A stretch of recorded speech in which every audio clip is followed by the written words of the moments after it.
Kia ora, greetings and a namaste. Yeah, another awesome day over here in Kia ora land. Yeah, very nice. Tail end of summer. Hey, what a blessing. Anyway, today I've got some acoustic research, TSW210s, which were sort of a large bookshelf size speaker.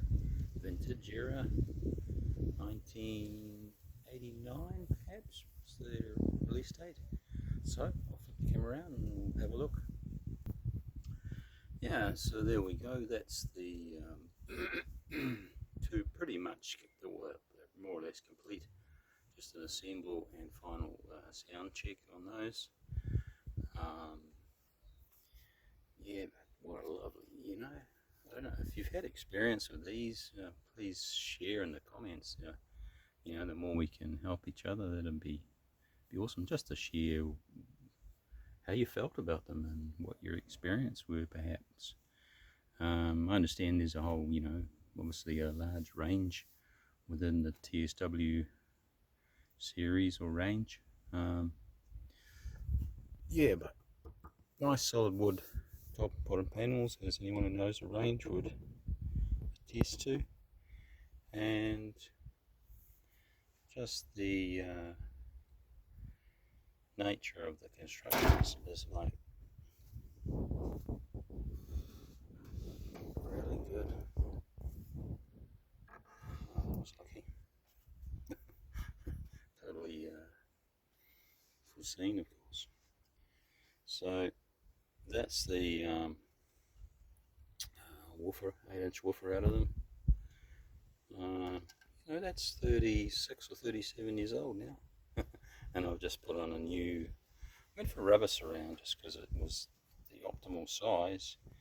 And on a few occasions now I've switched from foam to rubber with really good results. The compliance was really good, very much similar to the compliance of a nice foam surround. And often the extra dampening of a rubber can be beneficial to the cone. So that's my choice here. Plus modern rubber is, pretty, yeah, it's nice. So that's what I did, and I'm pretty happy with the result of those. Come up good. Yep, so that's all done. And I like to damp the back, not on every frame, but on most of a steel stamp frame. If the driver's handling any sense of the mid-range, I think it's well worth dampening that frame. You'll see, if you know anything of the Energy Pro 22s, their woofer, which is an 8-inch polypropylene, actually comes out, they obviously did some research, and they put a resin ring just around, quite a thick one, up in this section here, right around in front of the magnet, covering up to about here, with quite a bit of diameter to it, almost out to here. And to me, that purpose of that is frame dampening, because their frame is also still a stamped steel frame, and it's effective. Yet Lin really did something similar to this with their Lin can speaker, and again, very effective, very effective. So totally recommend that as an upgrade if you ever want to improve your speakers. Anyhow, that's it for those. So more or less just have to, well, don't have to, but intend to pop that back in there and connect that up, and then can do a final check on those.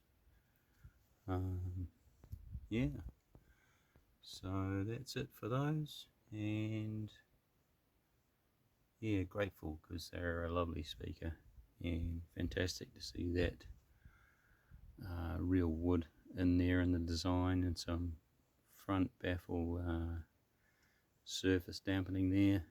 You know, that does no end to help integration, coherency, the whole thing. Front baffle treatment is pretty sensible.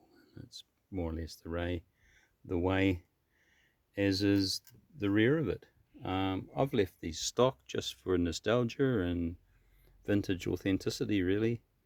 Yet if you're a keen enthusiast or DIY, the one thing you can do to get even more performance out of these and subtlety would be to watch some of my other videos on how to damp the cabinet. It's pretty good. It probably, oh yeah, would probably benefit from a small brace across there. But other than that, gosh, maybe a triangular brace each side at the back. But generally, mainly if you wanted to go to town on it, you could do some liquid dampening and something to help liberate completely all the resonance from there. Liquid dampener would do most of it, and then probably I've used latex before, like out of pure natural latex out of mattresses. I like doing that just because I love the naturalness of the latex, and it's very effective as a dampener. But gosh, no end of materials you can put on there to dampen that resonance further. That'll be the way with these. Wouldn't take much, and you get them even higher quality. The crossover, again, you could look at that and upgrade that as well with an MKP cap, and perhaps you could even go an air core inductor on the woofer.